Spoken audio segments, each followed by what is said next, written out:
What is going on, everybody, and welcome back to the channel. Hope you guys are having an amazing day. So today's video, I'm going to be comparing these two beautiful cars behind me.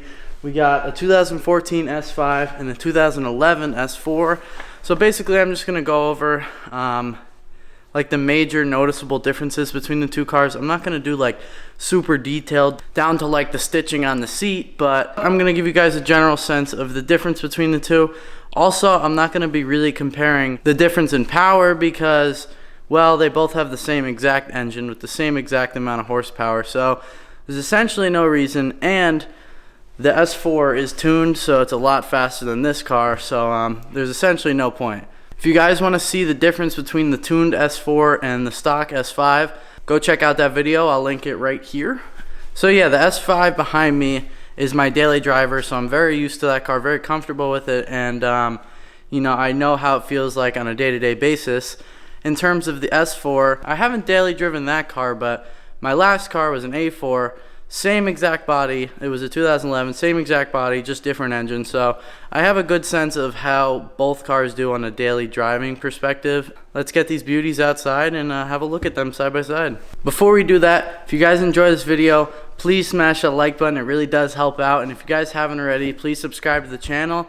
I have tons of S5, S4, RS5, all kinds of content and coming every single week in the future, so stay tuned for that. Now before we get them outside, I would like to give you guys a cold start on each car. Neither car has a stock exhaust, but cold starts are always awesome, and who doesn't love a cold start?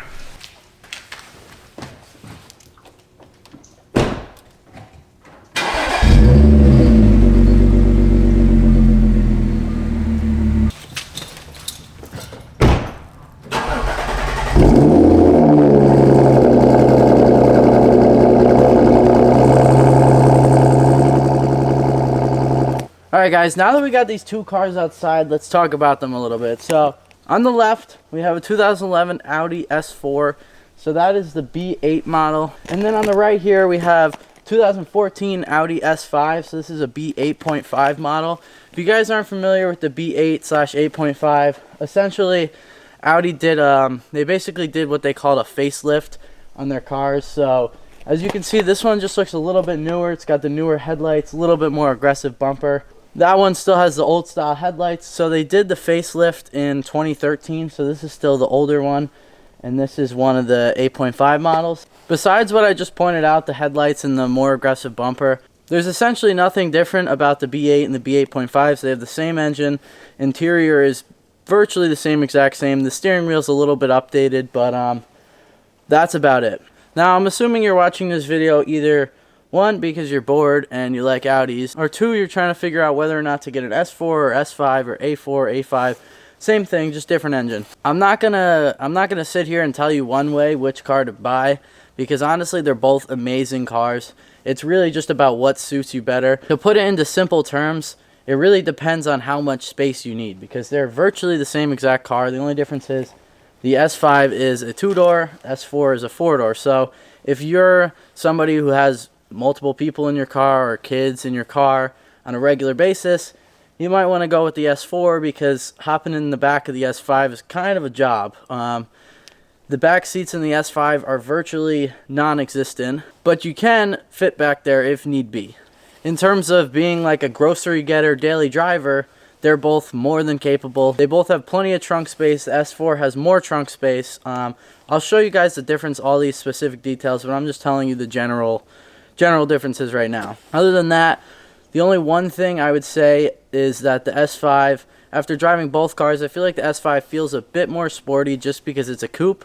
But the S4 is certainly no slouch. Super fast, super fun car, and like I said, they both have the exact same engine. They're both V6 supercharged engine. Each car pumps out 333 horsepower, and I believe it's like, I want to say 300 torque, something along those lines. So they both have the same exact specs in terms of performance. Obviously, the S4 is a little bit heavier because it's a bigger car, but I don't want to say by very much at all. I'm really not going to get into performance as much in this video just because, like I said, they have the same exact engines, and these cars are not necessarily a fair matchup right now because this one is tuned and this one is stock. So moving on from that, we'll take a closer look at them and see see those fine details that I was telling you guys about.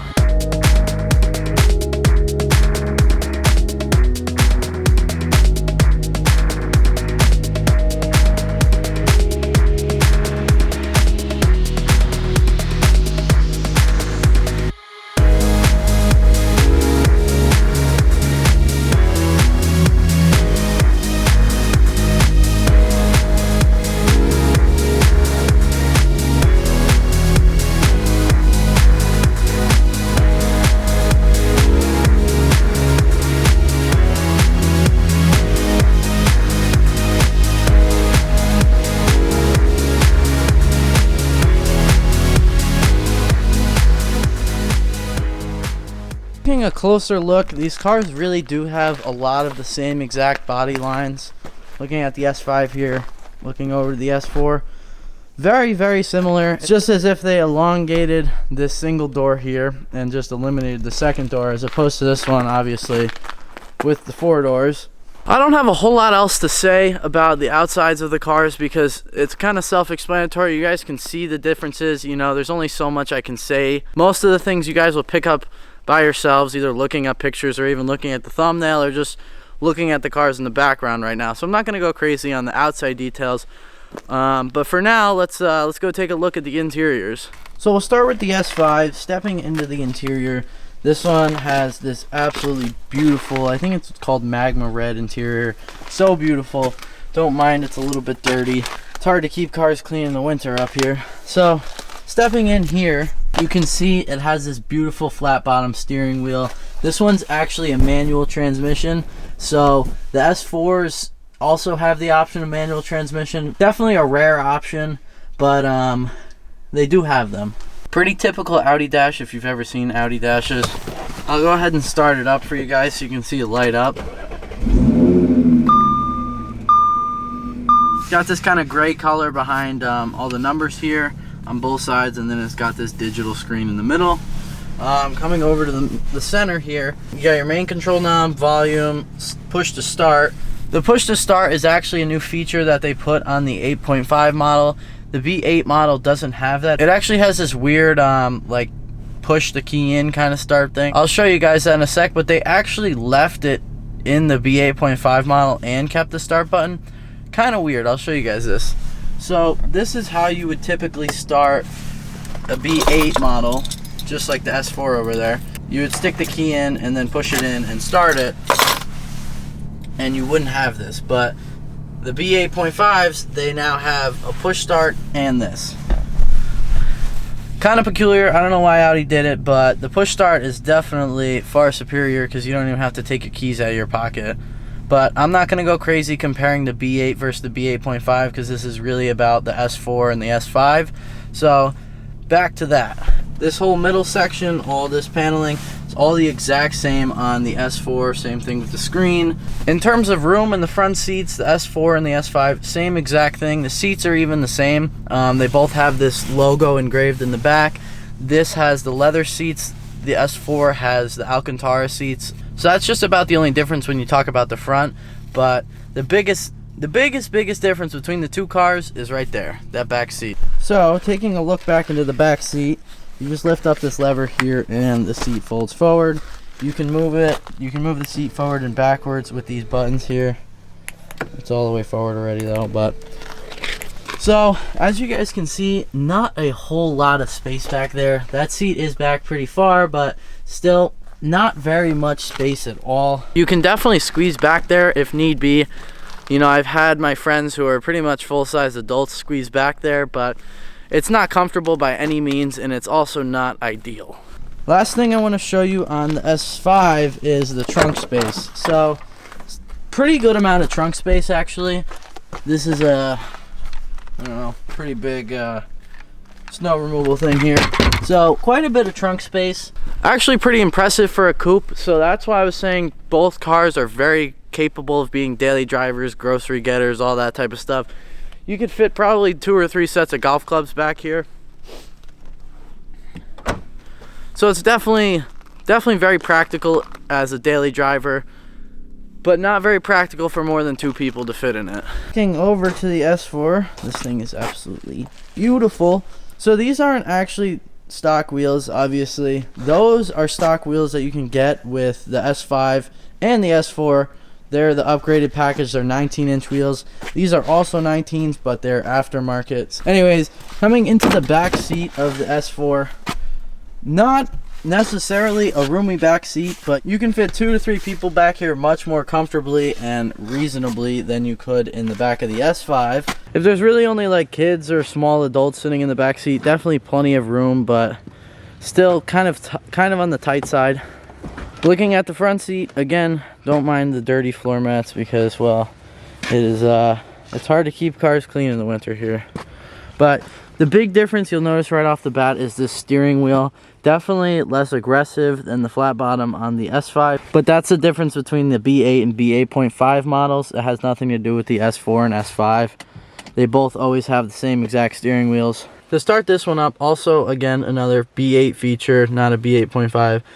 Like I was telling you earlier, you just take this key and you stick it in there and push it in with your foot on the brake and it starts up.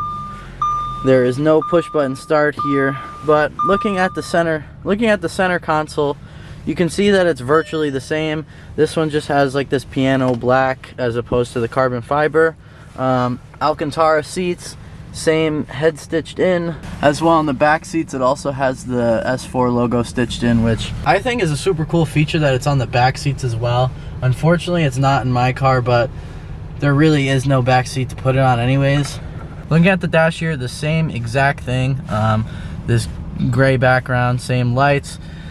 This screen in the middle, same thing on the other side, and this middle screen. There's very minimal differences if you're looking at specific things like the interior and whatnot. Even driving these things around like corners and whatnot, like they both feel very similar. Brakes, same. Wheels, same. Engine, same. Everything is the exact same except for the body style. So it really comes down to, if you need the extra space for passengers and I don't know, other luggage you might have, you know, the S4 is the route you want to go. And if you don't necessarily need that extra space, but you still want kind of a cool, sporty grocery getter, the S5 is a great option. You know, the 2-door definitely feels very sporty. The one thing I might say is it is a bit harder getting in and out of the S5 than the S4. I feel like the S4, the seat sits just a bit higher because it's more of like a sedan kind of family-ish car. It's definitely still a sports car, but yeah, moral of the story here is it comes down to, do you need 4 doors or do you need 2 doors? With all that being said, guys, today's video is officially over. If you guys have any more questions regarding the S4 or S5, I'll be happy to answer them in the comment section down below. Also, stay tuned to the channel because I will be dropping a video every single week. I'm really pushing in 2022 to make a video every week for you guys, so make sure you stay tuned for that. If you enjoyed today's video, please smash that like button. Have any questions, comments, let me know down in the comment section below. And if you haven't already, please subscribe to the channel. Thank you so much, guys. Peace out.